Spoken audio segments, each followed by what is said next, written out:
Cluster news today और मैं हूं आपके साथ मानवी ठाकुर। शुरुआत करते हैं आज की खास खबरों से।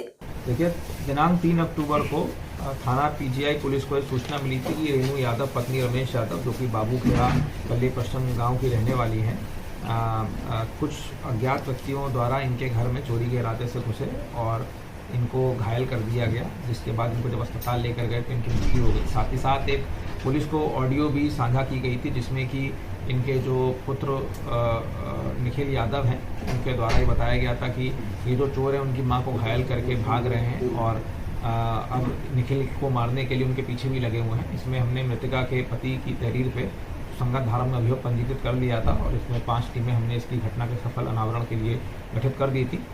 इसमें आज सुबह लगभग 5:30 बजे हमको सफलता मिली और इसमें कुछ आश्चर्यजनक हमको साक्ष्य मिले, जिसके बाद हमको पता लगा है कि इसमें जो मृतका को मारने वाले हैं वो इनके खुद के बेटे निखिल यादव ही थे और इन्होंने अपनी मां की हत्या करने के बाद पुलिस को गुमराह करने के लिए ये साजिश रची थी।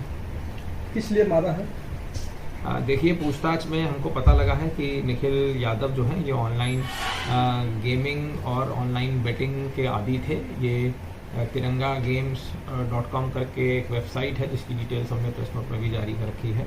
ये उसमें बेटिंग करा करते थे, जो कि संभवतः ये इलीगल है और उसकी इनकी लत लगी हुई थी, जिसके बाद इन्होंने फ्लैश वॉलेट और तमाम एम पॉकेट नाम की वेबसाइट से फ्लैश लोन ले रखा था, जहाँ पे इनको साइबर फ्रॉडस्टर ने इनको ब्लैकमेल भी कर रहे थे, जिसके बाद पैसे को रीपे करने के लिए, लोन को रीपे करने के लिए उन्हें कृत करा है। इस घटना में क्या अकेले थे कि और कोई था?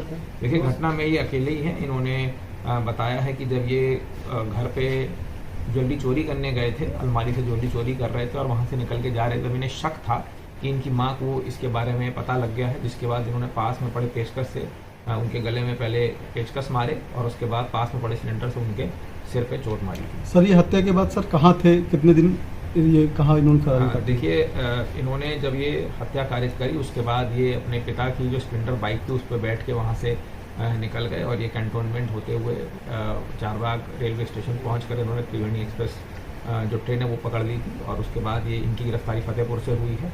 और इन्होंने घटना करने के बाद इन्होंने पुलिस को गुमराह करने के लिए अपने मामा को, पिता को और तमाम मित्रों को फ़ोन करके ये बताया कि ये जो चोर है जिन्होंने इनकी माँ को मारा है वो इनको भी मारना चाह रहे हैं और उनसे बचने के लिए यहाँ से भाग रहे हैं। ये आदि था तो इसका कितना ट्रांजैक्शन निकला है, कितने साल से खेल रहा था ये बेटिंग है? देखिए, पूछताछ में इन्होंने बताया है कि लगभग 1 साल से इन्होंने 50 लाख रुपए का आदान प्रदान करा है इस गेमिंग ऐप के, गेमिंग वेबसाइट के माध्यम से और हम इसमें भी इसकी वैधता के लिए अभी हम सुपीरियर अथॉरिटी से पत्राचार भी कर रहे हैं।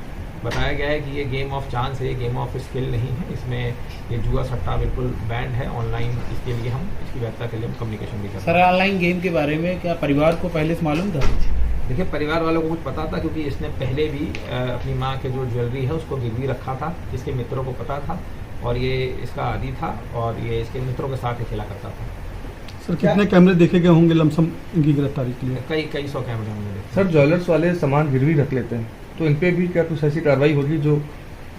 देखिए, देखते हैं, इसमें पता लगता है कि उनका क्या ऐसा मैलिफाइड इंटेंशन था, नहीं था, उन्हें पता था या नहीं था। क्योंकि अमूमन ऐसा देखा जाता है कि चोरी या अन्य मामलों में ये सब सामान रख लेते हैं, तो कुछ क्लैरिफाई कुछ ऐसा? ये एक बालिग व्यक्ति हैं, ये इनकी 20 साल की उम्र है, ये BA के छात्र हैं, तो इसमें भी इसमें हम जांच पड़ताल करेंगे कि क्या इनकी वैधता है नहीं।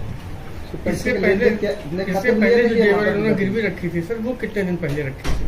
कुछ महीने पहले इन्होंने रखा था। एक बार इन्होंने ज्वेलरी रख के गिरवी रख के उसको छुड़ा लिया था, उसके बाद दोबारा भी एक ज्वेलरी इन्होंने वर्तमान में भी गिरवी रखी। इस बीच सर परिजनों को पता नहीं चला कि जेवर गिरवी रखा है? परिजनों को इसके बारे में जानकारी। ये सब पैसे के लेन देन अपने खाते में लेते थे कि परिवार के भी खाते में लेते थे? देखिए, पैसा ये खुद लिया करते थे। ये इनका ऑनलाइन वॉलेट जो फ्लैश ऐप है ये अपने खाते में लिया करते थे और उसके बाद फिर ये गेम में जो पैसा जब उनको रीपे करना होता था, गेम वालों को, जुए को जो पैसा देना होता था, उसके लिए ये ऑनलाइन पेमेंट करते थे। UPI QR कोड, जो कि वो सब ऑनलाइन डिजिटल प्लेटफॉर्म से उसके माध्यम से करा। सर, माँ ने विरोध जताया था या केवल शक के दायरे में ही मार दिया है? देखिए, इन्होंने पूछताछ में बताया है कि इनकी माँ जिस कमरे में ये चोरी कर रहे थे बार बार आ जा रही थी, उसके बाद ये आके सो गई थी, तो इनको शक था कि इनकी माँ को पता लग गया है, जिसके चलते इन्होंने अपनी माँ को मार दिया।